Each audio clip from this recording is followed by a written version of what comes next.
Eu quero repartir com a igreja uma palavra extremamente essencial no que diz respeito aos nossos relacionamentos. No tempo da ceia, uma das instruções do apóstolo Paulo é que nós precisamos discernir o corpo de Cristo. Em outras palavras, precisamos avaliar se de fato eu e você estamos desfrutando de uma comunhão verdadeira, plena com a igreja de Jesus. Porque nós não somos simplesmente frequentadores de culto. Nós somos um organismo vivo, a igreja do Cristo ressurreto. Então, nesta noite, nós iremos discernir o corpo. E o tema da palavra que eu proponho para vocês é relacionamentos transformados. Eu quero ler com vocês e peço que, por gentileza, você abra comigo a sua Bíblia ou ligue comigo a sua Bíblia na carta de Paulo aos Romanos, no capítulo 12. A partir do verso 9, estaremos lendo aqui uma sequência de mandamentos que o apóstolo Paulo nos apresenta para que tenhamos relacionamentos transformados. Romanos, capítulo 12, a partir do verso 9. Todos encontraram? Assim diz o texto. O amor seja sem hipocrisia. Odeiem o mal e apeguem-se ao bem. Amem uns aos outros com amor fraternal. Quanto à honra, deem sempre preferência aos outros. Quanto ao zelo, não sejam preguiçosos. Sejam fervorosos de espírito, servindo o Senhor. Alegrem-se na esperança. Sejam pacientes na tribulação e perseverem na oração. Ajudem a suprir as necessidades dos santos. Pratiquem a hospitalidade. Abençoem aqueles que perseguem vocês. Abençoem e não amaldiçoem. Alegrem-se com os que se alegram. E chorem com os que choram. Tenham o mesmo modo de pensar de uns para com os outros. Em vez de serem orgulhosos, sejam solidários com os humildes. Não sejam sábios aos seus próprios olhos. Verso 17. Não paguem a ninguém mal por mal. Procurem fazer o bem diante de todos. Se possível, no que depender de vocês, vivam em paz com todas as pessoas. Meus amados, não façam justiça com as próprias mãos, mas deem lugar à ira de Deus, porque está escrito: a mim pertence a vingança, eu é que retribuirei, diz o Senhor. Façam o contrário. Se o seu inimigo tiver fome, dê-lhe de comer. Se tiver sede, dê-lhe de beber, porque fazendo isto, você amontoará brasas vivas sobre a cabeça dele. Não se deixe vencer pelo mal, mas vença o mal com o bem. Apenas até aí, feche seus olhos por um instante. Pai, nós te rendemos graças, Pai, e é com muita alegria que nós louvamos o Teu nome nessa noite, reconhecendo que a Tua palavra é a nossa única regra de fé e prática. E nós te pedimos que o Teu Espírito possa abrir o nosso entendimento, aquecer o nosso coração para recebermos a semente viva da Tua palavra, Pai. E que os nossos relacionamentos sejam plenamente transformados pela Sua verdade aplicada no nosso dia a dia, Pai. Que o nosso coração esteja receptível para ser ministrado pelo Teu Espírito. E nós te pedimos, Pai, que nesta noite o caráter de Cristo seja ainda mais moldado em nossas vidas para a Sua glória. Em nome de Jesus. Amém. E amém. Você já deu tiro de fuzil? Como eu disse de manhã, uma pergunta bem inusitada para começar um sermão. Aos 18 anos, quando eu ingressei nas Forças Armadas, eu tive que aprender a utilizar um fuzil automático leve, calibre 7,62. E nele havia duas opções de disparo. Havia o disparo intermitente e o disparo automático. No disparo intermitente, você efetuava um tiro por vez, e a cada tiro você rememorava os fundamentos de um tiro técnico, como respiração, empunhadura, concentração, e depois você efetuava outro disparo. Isso é intermitente. Por outro lado, você tinha a opção automática, que é a famosa rajada, onde você liberava todos os disparos de uma vez só. Bom, guardadas as proporções e metaforicamente falando, o apóstolo Paulo, ele é um bom atirador. Ao escrever a carta aos Romanos, ele efetua disparos intermitentes e disparos de rajada. Porque do capítulo 1 ao capítulo 11, Paulo, ele utiliza um modo intermitente. Ele efetua um disparo teológico e depois apresenta toda a sua fundamentação teórica. Às vezes gasta mais do que um capítulo para explicar toda a sua teologia. Então ele vai efetuando disparos teológicos intermitentes. Só que quando chega no capítulo 12, Paulo parte para uma parte prática. E ele coloca na opção automática. Ele dispara inúmeros mandamentos. E de acordo com o texto que foi lido nessa noite, do verso 9 ao 21, parece que Paulo pegou uma espécie de metralhadora santa, colocou aqui no cavado do ombro e começou a disparar mandamentos para todo lado. Ele liberou uma rajada de preceitos a serem observados. E a grande pergunta que nos resta é: qual é o alvo do apóstolo Paulo com todos esses disparos de mandamentos? E fique tranquilo que o alvo não é matar ninguém, porque a Bíblia é a única arma que se atira no morto ele volta a viver. E o alvo de Paulo então, com todos esses mandamentos disparados, é a transformação dos nossos relacionamentos. Porque de forma intensa, de forma concisa e sucessiva, Paulo está declarando valores e mandamentos que devemos manifestar na relação com os nossos irmãos na fé e até mesmo com os nossos inimigos. Esse é o alvo que Paulo está focando, que ele está mirando. Portanto, nesta noite, como proposição, quais são os mandamentos que Paulo disparou para transformar as nossas relações? Quais são esses preceitos para que possamos desfrutar de relacionamentos transformados, seja com os irmãos da fé ou seja com os inimigos da fé? Esta resposta nós encontraremos no próprio texto. E Paulo divide essa sessão em dois blocos. Do verso 9 a 16, ele fala sobre relacionamentos transformados com a igreja, com os irmãos da fé. E do 17 ao 21 ele fala desse relacionamento com os nossos inimigos. Então vamos aprender como ter relacionamentos transformados de acordo com esse bom atirador, que é o apóstolo Paulo.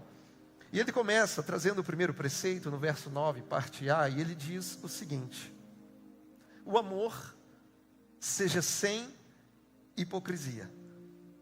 Perceba que o amor está encabeçando essa lista. E tudo que vem em seguida é uma expressão desse amor que deve ser sem hipocrisia. Aqui no texto, a palavra hipocrisia vem de uma raiz grega hipócrites, que significa estar escondido atrás de alguma coisa, porque na antiguidade o hipócrita era o ator de teatro que encenava, que utilizava aquelas máscaras, ora com sorriso, ora com tristeza. Portanto, Paulo está nos ensinando que quem ama não usa máscaras. Quem ama não se esconde atrás de um personagem. Quem ama não é fingido. Porque o amor cristão, ele é sempre verdadeiro, ele é sempre sincero. Se existe falsidade, se existe hipocrisia, logo não se trata de amor. Trata-se apenas de uma encenação, trata-se de um simulacro, um drama teatral, ou seja, parece, mas não é. Porque onde a hipocrisia está presente, o amor está ausente. Afinal de contas, o máximo que a hipocrisia consegue produzir é uma arte cênica. É uma interpretação com palavras politicamente corretas e expressões faciais forçadas. Por isso Paulo está ordenando que o amor seja sem hipocrisia. Agora, precisamos entender como se dá esse mandamento na prática. O que significa alguém que está amando de forma hipócrita? E aqui nós entendemos que amor hipócrita é quando eu faço algo que aparentemente é do interesse do outro, mas que na verdade é do meu próprio interesse. Por exemplo, se eu trato alguém com palavras de gentileza, não porque eu desejo enaltecer a pessoa, mas porque eu quero tê-lo em minhas mãos para que ele faça o que eu desejo. Ou seja, se usarmos nossa gentileza para manipular pessoas, isso é hipocrisia. Outro exemplo é se eu participo da assistência a algum irmão necessitado na igreja local, não porque eu me compadeço dessa pessoa, não porque eu desejo que ela seja aliviada em suas necessidades, mas porque eu quero que todas as pessoas ao meu redor olhem para mim e digam: olhem como ele é generoso. Meus irmãos, isso parece amor, mas não é amor de verdade. Isso é hipocrisia. E o que Paulo está nos ensinando é que o amor não seja fingido, que o amor não seja encenado, que o amor seja verdadeiro, genuíno, real. Agora, existe um outro lado da moeda nesse mandamento que nós também temos que entender. Porque tem muita gente que usa um mandamento que diz que o amor tem que ser sem hipocrisia para justificar a sua dureza de coração. E eu vou explicar. Tem gente que diz assim: pastor, eu sei que eu deveria cumprimentar aquele fulano, eu sei que eu deveria cumprimentar o meu irmão, só que a gente está brigado e eu não fui lá porque eu não sou hipócrita. Por isso que eu não cumprimentei ele, porque eu não sou hipócrita, pastor. A Bíblia diz que o amor tem que ser sem hipocrisia. E aqui, meus irmãos, a gente não pode confundir as coisas. Fazer o que deve ser feito, mesmo com um coração indisposto, não é hipocrisia, é obediência à palavra de Deus. Isso aqui se trata de batalha espiritual contra o nosso próprio coração, contra a nossa própria natureza inclinada ao pecado, que às vezes é resistente nisso. Quando você reconhece que deve fazer algo, mas o seu coração não está disposto a fazer, e você luta contra o seu coração e faz o que tem que ser feito, você não está sendo hipócrita, você está obedecendo a palavra de Deus. Portanto, não é correto usarmos esse mandamento bíblico como justificativa para não fazermos o que deve ser feito para a glória de Deus. Então existe esse outro lado da moeda. Então, resumindo, que o amor não seja fingido, não seja teatral, não seja encenado, que o amor seja mais prático e menos dramático, que ele seja praticável. Ame as pessoas sem fingimento, e ainda que o seu coração não esteja disposto a isso, seja obediente à palavra de Deus e crucifique esse seu sentimentalismo. Tem gente que diz o seguinte: ah, pastor, eu não amo fulano porque o fulano não merece o meu amor.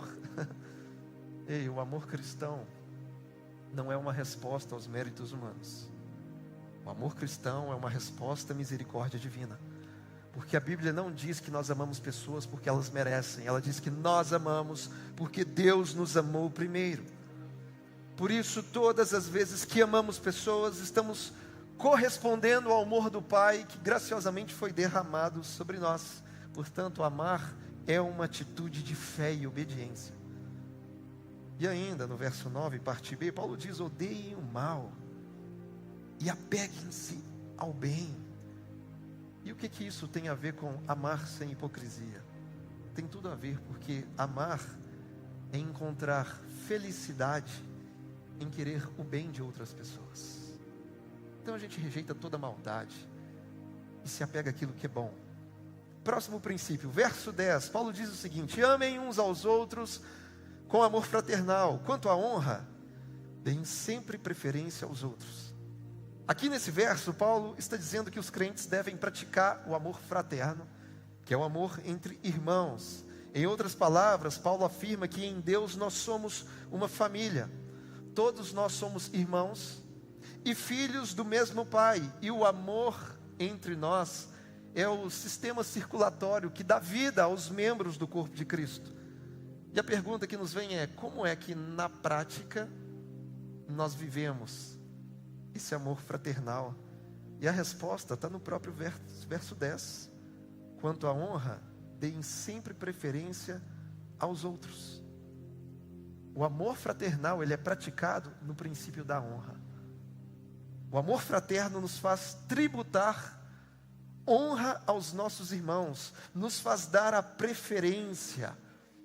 É quando a gente diz o seguinte: se alguém precisa ser honrado nessa igreja, que seja o meu irmão e não eu.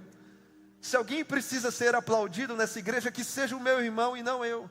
Se alguém precisa ser recompensado, que seja o meu irmão e não eu. Porque o cristão é alguém que não busca a própria honra, mas sim a de outros. Isso é amor fraterno na prática.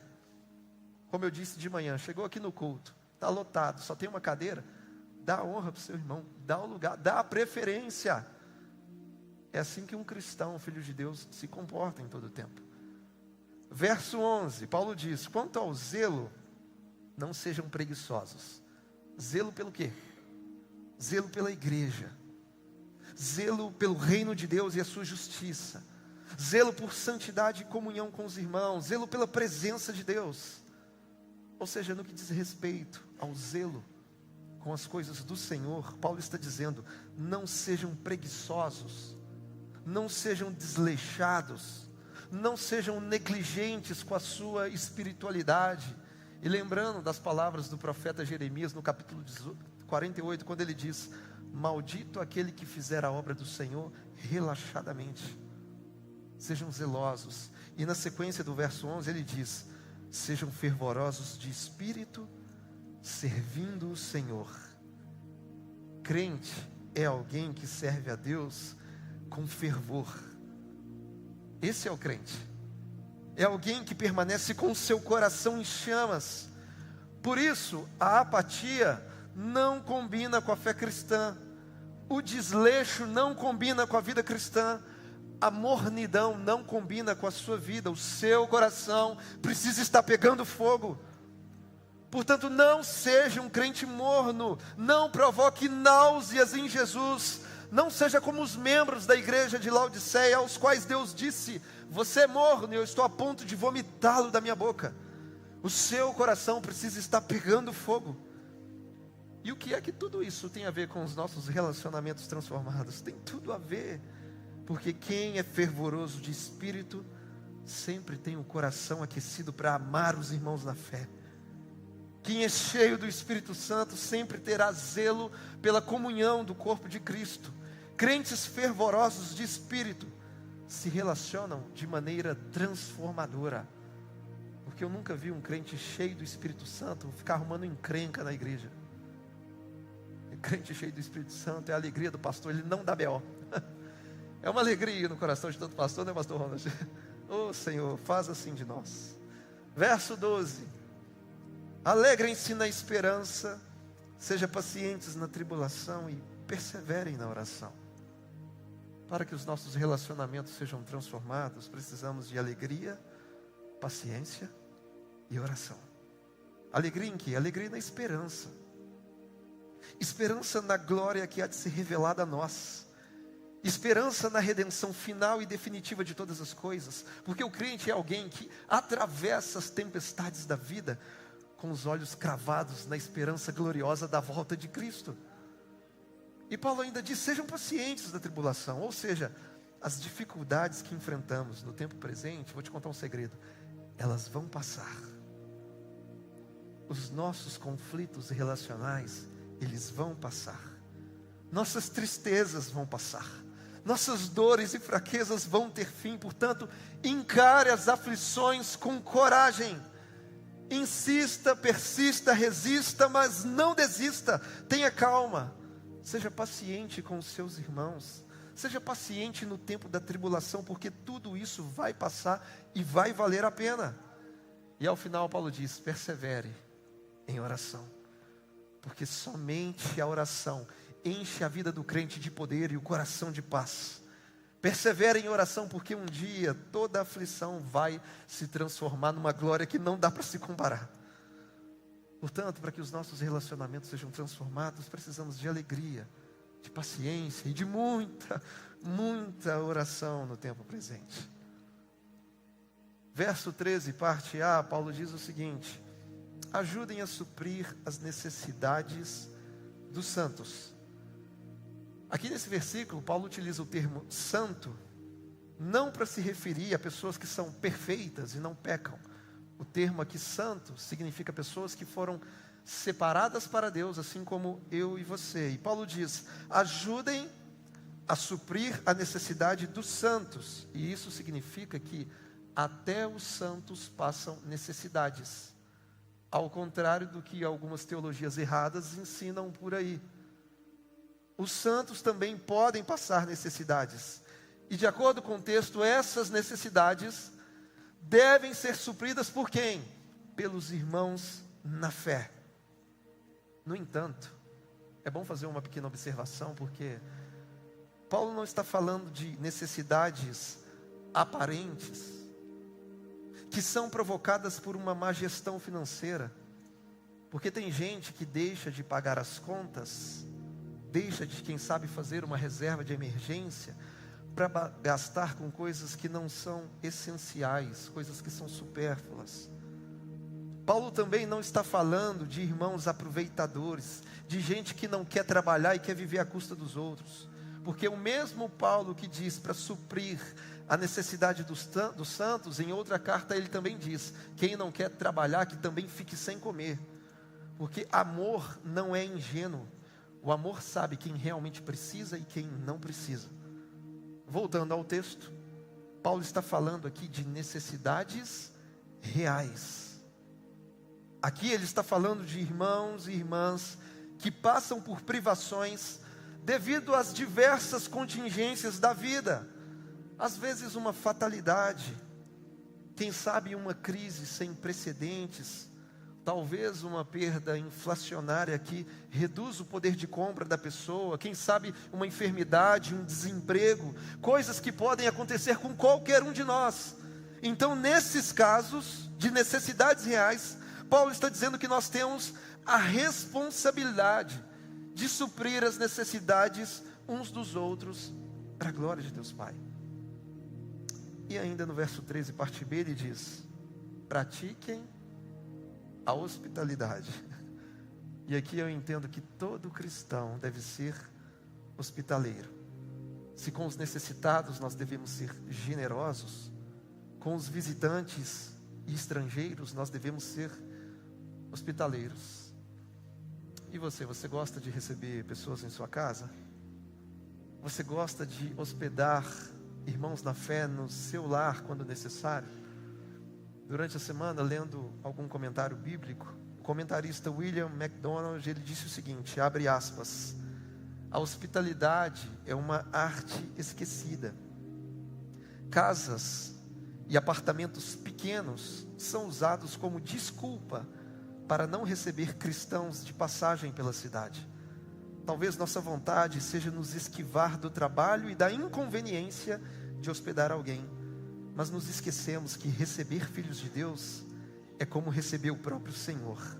Nossa casa deve ser como o lar em Betânia, onde Jesus gostava de tanto ficar. Fecha aspas. Tenha alegria de receber pessoas em sua casa. Tenha alegria de servir pessoas com o que Deus tem te dado. Seja hospitaleiro. Verso 14, outro princípio, Paulo diz o seguinte: abençoem aqueles que perseguem vocês. Abençoem e não amaldiçoem. É isso mesmo que nós lemos. O crente deve desejar o bem daqueles que lhe desejam o mal. Isso é o crente, é quem tem o caráter de Jesus. O crente deve abençoar aqueles que lhes perseguem. E por quê, pastor? Porque esse é o exemplo do nosso Senhor Jesus. Cristo foi humilhado, foi espancado, cuspiram em sua face, o pregaram numa cruz, e ao invés de amaldiçoá-los, Cristo intercedeu por eles. Somos chamados a imitar o nosso Senhor e abençoar quem nos persegue, e não pagar com a mesma moeda. Verso 15, Paulo diz: alegrem-se com os que se alegram, e chorem com os que choram. Se alegrar com a alegria do irmão é uma expressão de amor. Chorar com a dor do seu irmão é também uma expressão de amor. No entanto, a gente sabe que nem sempre é assim, né, meus irmãos? Por exemplo, a fulana arruma um namorado E você que está solteira, com a cara de deboche, fala assim: por que ela, Senhor, e não eu? Há uma dificuldade de se alegrar com a alegria dos outros. E isso acontece. Ou então, quem sabe, quando o seu irmão ele consegue comprar ali um carro novo, uma casa nova, é uma bênção. E aí você, ao invés de se alegrar, diz o seguinte: exibido, está querendo aparecer, só pode. Não faça assim. Porque senão você vai ficar parecido com o irmão mais velho do filho pródigo. Lembra da história? Depois que o irmão chega em casa, o pai manda fazer uma festa, mas o irmão mais velho: não vou participar dessa festa não.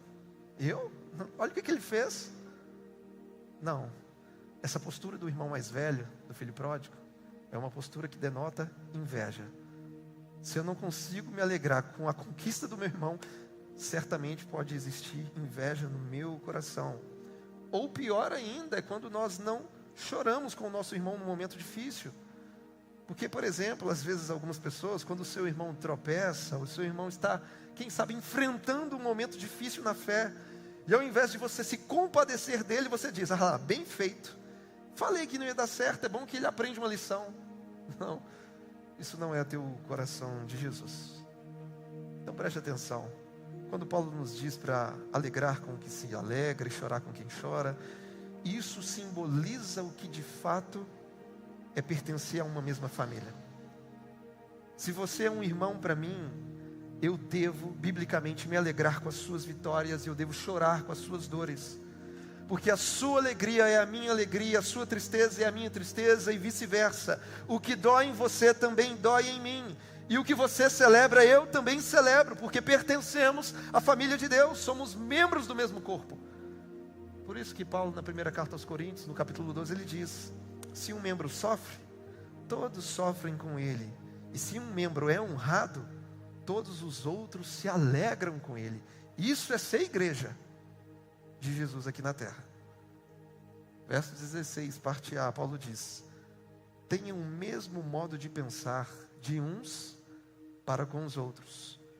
O que Paulo está dizendo aqui nessa parte A é o seguinte: que haja harmonia entre nós, que tenhamos o mesmo modo de pensar. E eu sempre digo que ter o mesmo modo de pensar não é ter mente alienada, mas significa que teremos as mesmas, ou melhor, não significa que teremos as mesmas opiniões em assuntos não essenciais.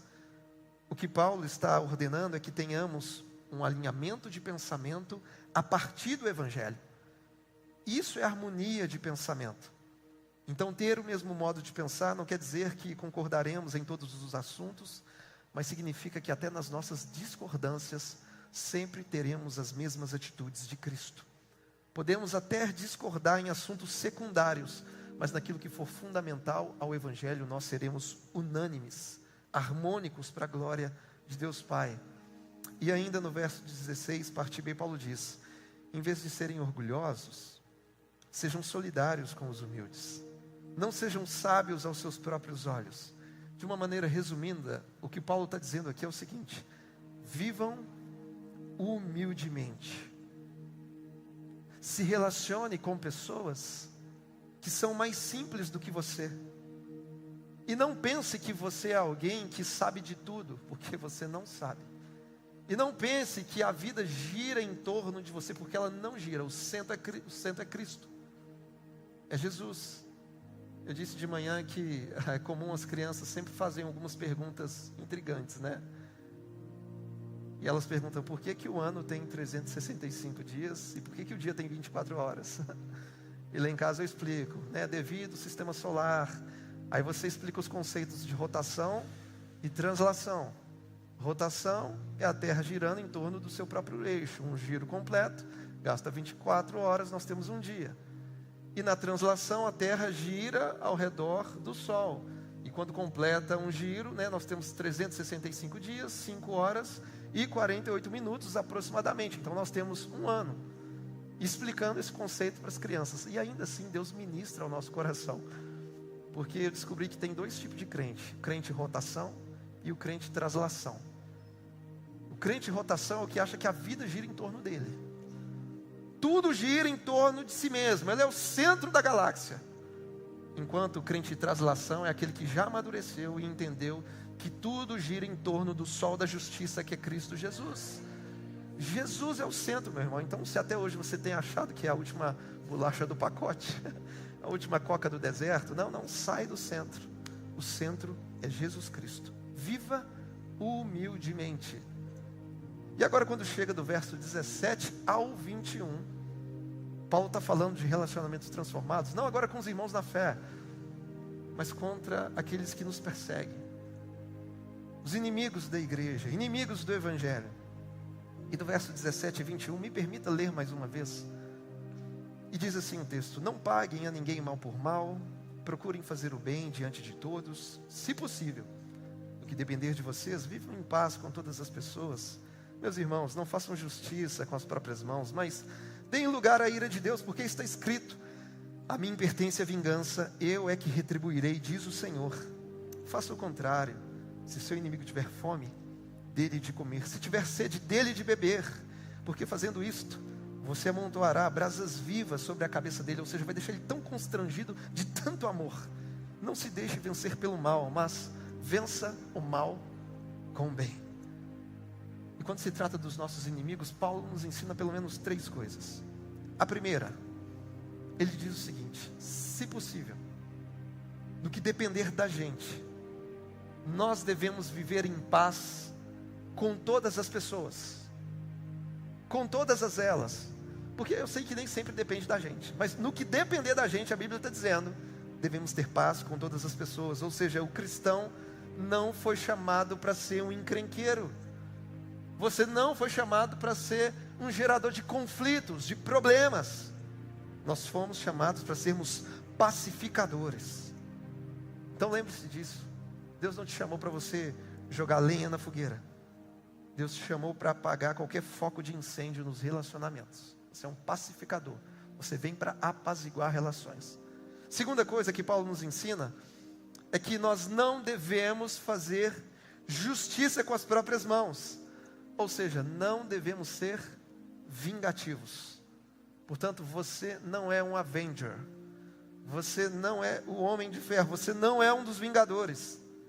Devemos resistir ao desejo de sermos vingativos, porque vingança é uma prerrogativa de Deus e não cabe a nós interferir.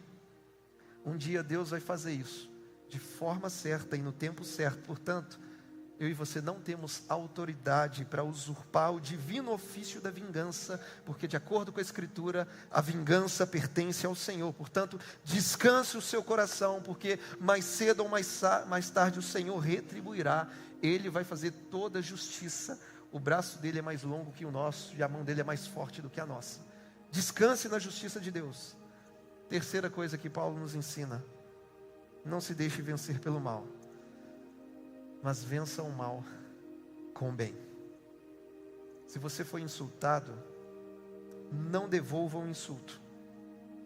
Se você foi ofendido, não devolva a ofensa. Se falaram mal de você, fale bem dessa pessoa que falou mal de você. E se não for possível falar bem, fique calado. Se você foi prejudicado, não pague na mesma medida. Não pague o mal com o mal, porque todas as vezes que nós pagamos com a mesma moeda, é sinal de que o mal nos venceu. Se existe alguém brigando com você por causa de coisas pequenas, mostre para ela a grandeza da sua alma. Não permita que a maldade do outro se torne o seu padrão de conduta. Não permita que a maldade alheia determine o seu comportamento, como você deve proceder, porque quem te governa não é a maldade, quem te governa é o Espírito Santo de Deus. Portanto, o crente, pelo poder do Espírito Santo, ele vence o mal com o bem, porque a graça sempre triunfa sobre a maldade. Sempre. É assim que Cristo nos ensina. E eu quero concluir esse sermão dizendo que a nossa vida com Deus precisa tocar e transformar os nossos relacionamentos, porque a forma com que tratamos as pessoas diz muito sobre o Deus que nós servimos. Se de fato nós amamos a Deus de todo o nosso coração, essa fé que temos precisa tocar aqueles que convivem conosco. Isso precisa ser real. E por isso eu pergunto, para a sua reflexão, as pessoas à sua volta conseguem perceber e receber o amor de Deus através da sua vida? As pessoas se sentem abençoadas pelo fato de conviver com você? Ou você é um chato de galocha que ninguém aguenta ficar perto? A qualidade dos seus relacionamentos é compatível com o evangelho que te redimiu, que te salvou? Precisa ser. Por isso entendemos que somente uma experiência real com o evangelho pode de fato transformar os nossos relacionamentos. Porque se não for através do evangelho, se Cristo não salvar as nossas vidas, se o Espírito Santo não selar o nosso coração para o dia da redenção, a gente não consegue. A gente vai sair por aí se vingando, brigando com todo mundo na rede social, com a vizinhança, na família, no Natal e por aí vai. Mas uma vez que você recebe o Espírito Santo de Deus, o próprio Deus passa a habitar em seu coração, e você começa a transpirar o caráter de Cristo, pagando o mal com o bem, honrando pessoas, dando preferência, amando sem hipocrisia. Assim se comporta indistintamente aquele que de fato nasceu de novo. Por isso, nessa noite, eu quero concluir com 2 desafios para toda a igreja. O primeiro desafio é que, se porventura existe alguém te perseguindo, se existe alguém te fazendo algum mal, ore a Deus e peça que Ele te dê graça para começar a abençoar essa pessoa. Que Deus te dê força, misericórdia e sabedoria para poder liberar perdão e vencer o mal com o bem para a glória de Deus. Experimente fazer isso, orar por essa pessoa que está te perseguindo. Segundo desafio, eu queria que você, nessa hora, pensasse em algum irmão na fé que está precisando de você agora. Quem sabe esse irmão está aqui na igreja. Quem sabe alguém que esteja enfermo, desorientado, necessitado, aflito por algum motivo. Ou quem sabe algum irmão na fé que está desviado, desanimado da vida cristã. Pense em alguém e ore por essa pessoa que Deus trouxe ao seu coração. E reflita na seguinte questão: como é que de maneira prática eu vou demonstrar amor por essa pessoa durante esta semana? Saia daqui decidido, dizendo: até domingo que vem, esse meu irmão que Deus trouxe ao meu coração, ele vai experimentar um traço do amor de Deus através da minha vida. Eu vou mostrar como é ser igreja na prática. E eu desafio você a fazer isso. Eu não sei quem Deus vai trazer ao seu coração, mas dê lugar ao Espírito Santo, porque Ele é soberano. Se Ele trouxe alguém ao seu coração, Ele não se engana. Faça isso, porque o amor, ele é mais prático e menos dramático. Ele não é encenado, ele não é teatral, ele sai para a realidade. E precisamos assim viver para a glória do nosso Pai. Assim as nossas relações vão ser totalmente transformadas. Um povo maduro, como eu disse de manhã, se porventura tem algum irmão que falou algo que te entristeceu, seja maduro. Chegue no seu irmão e diga, vai ter com ele a sós e fala: meu irmão, aquele dia que você falou isso, eu fiquei triste porque eu entendi dessa forma. Foi isso mesmo que você quis dizer? Ele vai ter a chance de se explicar. Eu falei: não, quando eu falei aquilo não foi isso que eu falei. Poxa, eu me expressei mal. Ou então, poxa, eu falei isso mesmo, me perdoa. Irmãos maduros se comportam dessa forma. A gente precisa ter esse nível de liberdade uns com os outros. E essa maturidade, sem ficar com o coração ofendido, sem ficar com um bichinho no coração, com qualquer coisa, sabe? Que o amor seja sem hipocrisia. E ainda que o seu coração esteja relutante a fazer alguma coisa, desfrute e viva essa batalha espiritual, mortificando a sua carne. Porque você fazer o que deve ser feito mesmo com o coração indisposto, não é hipocrisia, é obediência à palavra de Deus. Assim precisamos proceder para a glória do nosso Pai. Se você puder e quiser nessa noite, fique de pé no seu lugar, por gentileza, feche seus olhos. Pai, nós queremos te agradecer pela sua verdade, Pai.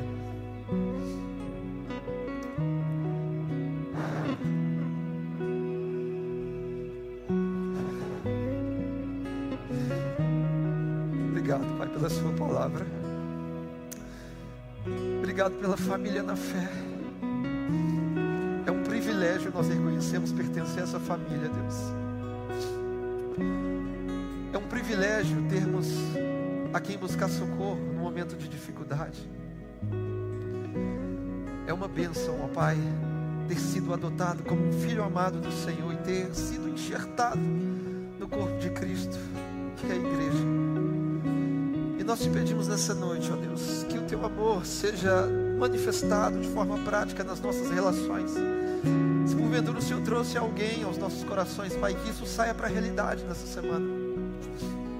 Que em nome de Jesus o Senhor receba toda a glória, através das manifestações reais de amor em nossas relações, ó Pai.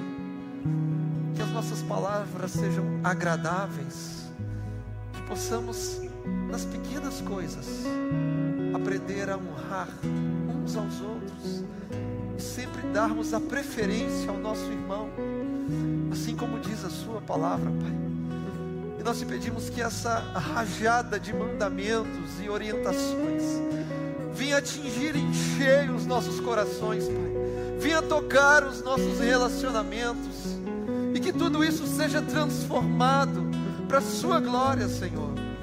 Para que o mundo lá fora reconheça o que é de fato o povo de Deus, a família da fé.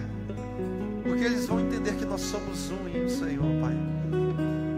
Por isso, nessa noite nós te pedimos, transforma o nosso coração, muda as nossas vidas, nos enche do seu Espírito Santo, que tenhamos zelo pela sua casa, zelo pelo ministério, zelo pela espiritualidade e comunhão com o Senhor, Pai.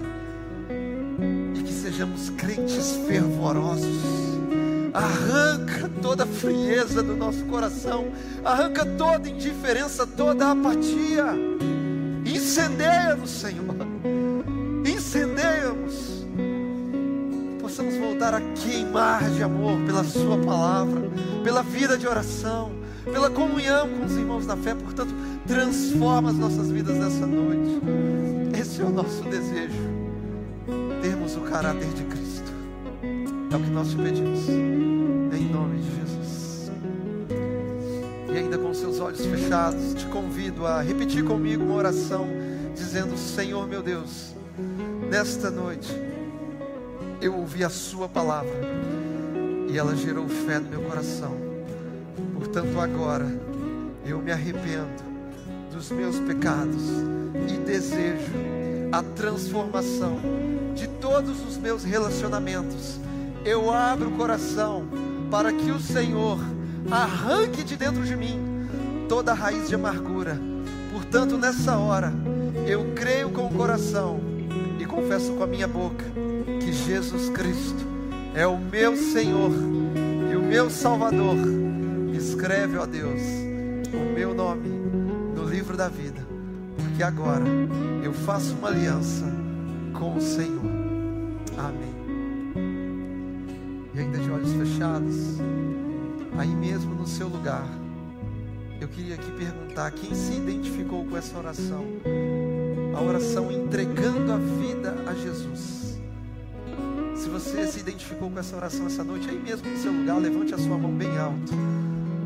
Você que nessa noite decide entregar a sua vida a Cristo, decide abrir o seu coração e se render ao Espírito Santo, aí mesmo no seu lugar, levante a sua mão bem alto, porque nós queremos orar por você e com você, porque em Cristo nós podemos experimentar de novas coisas, de uma nova vida, de uma nova temporada, para a glória de Deus Pai. E sendo assim, eu entendo que todos nós temos certeza causa da vida eterna. Todos nós representamos a família de Deus. E por isso agora nós vamos participar da ceia do Senhor. E a ceia fala muito daquilo que foi compartilhado nesta noite, aonde você tem plena consciência de que você não é alguém isolado na vida.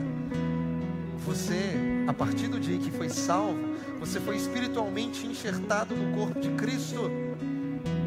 E por isso agora a dor do seu irmão tem que doer em você.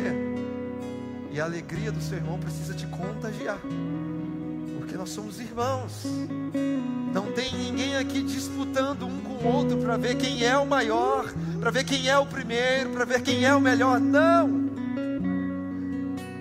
É por isso que eu amo os pequenos grupos, Pastor Ronald, as células. Porque hoje a nossa sociedade é sociedade de fileiras. Você vai numa casa lotérica, você pega uma fila. Você vai no banco, você tem uma fila. Você vai fazer uma prova do Enem, você senta em fileiras.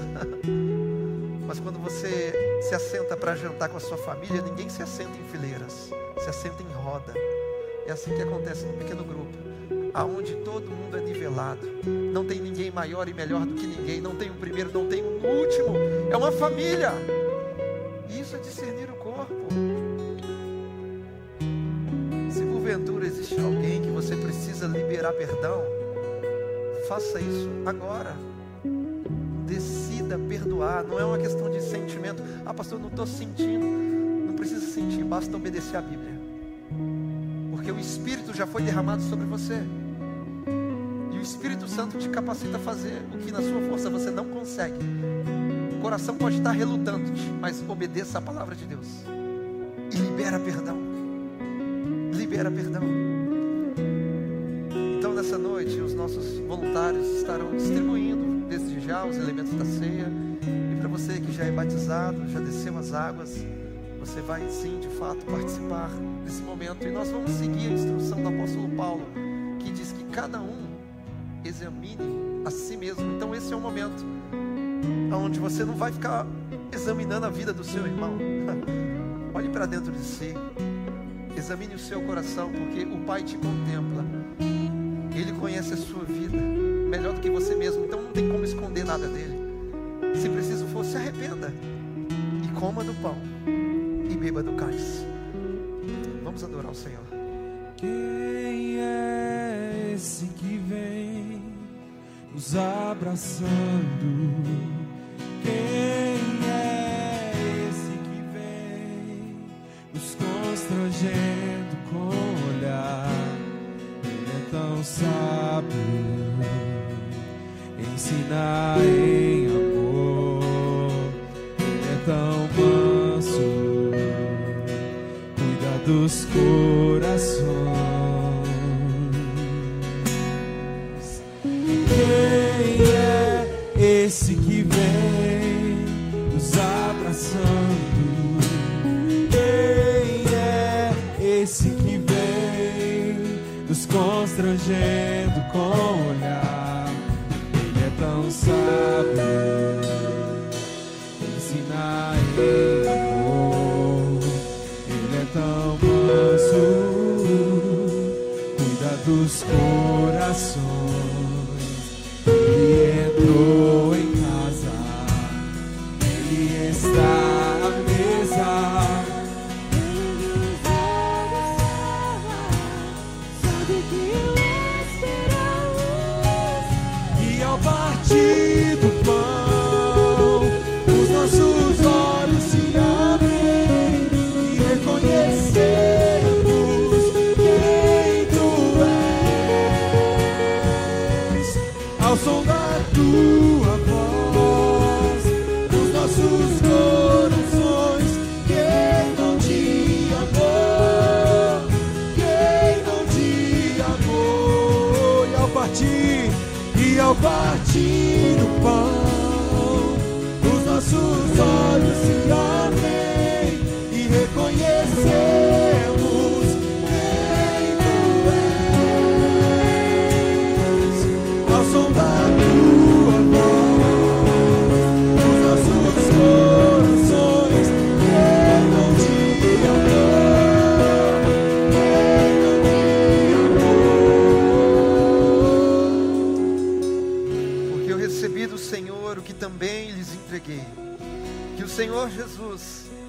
Na noite em que foi traído, pegou um pão e, tendo dado graças, o partiu e disse: isto é o meu corpo, que é dado por vocês. Façam isto em memória de mim. Você pode agora comer do pão. Aleluia.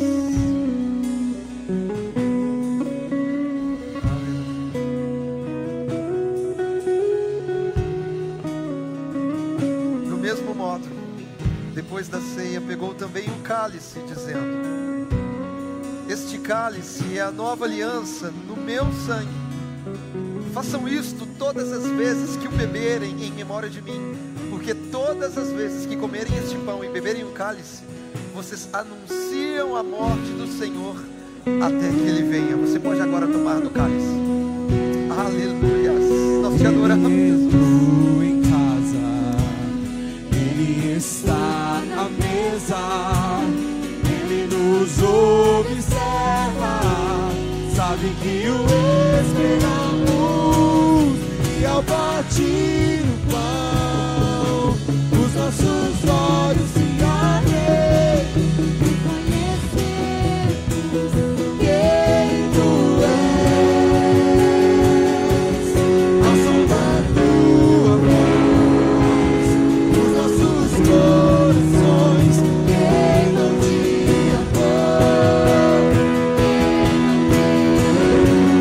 E ao partir do pão, e ao partir do pão, Nossos olhos, Senhor. Aleluia. quem tu és. Ao som da tua voz,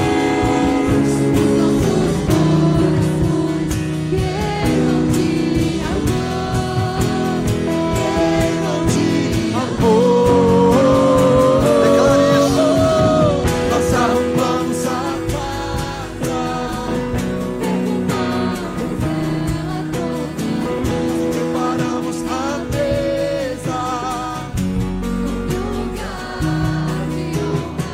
Nós arrumamos a casa,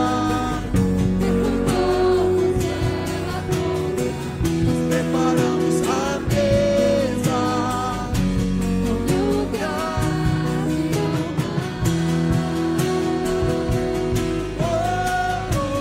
No lugar de honra, no lugar de honra, no lugar de honra. Vamos declarar isso mais uma vez. Nós arrumamos a casa, só a igreja. Nós arrumamos a casa. Cante isso ao Senhor. Ah, Pai. Está tudo preparado, Pai, para Ti, Jesus. Tome o Teu lugar. Tu és o centro, Jesus. Nós perfumamos nós amamos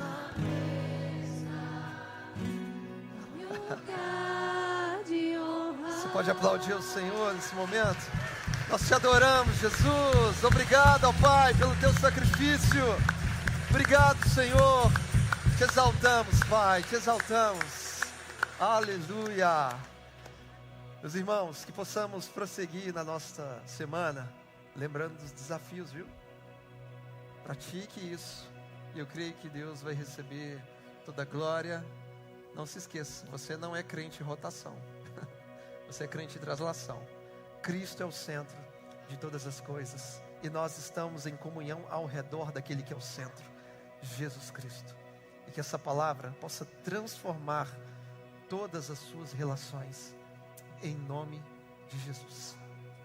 Que o amor do Pai, a graça de Deus Filho e a comunhão do Espírito Santo seja sobre as nossas vidas hoje e até a volta de Cristo. Que você vá em paz, tenha uma semana abençoada.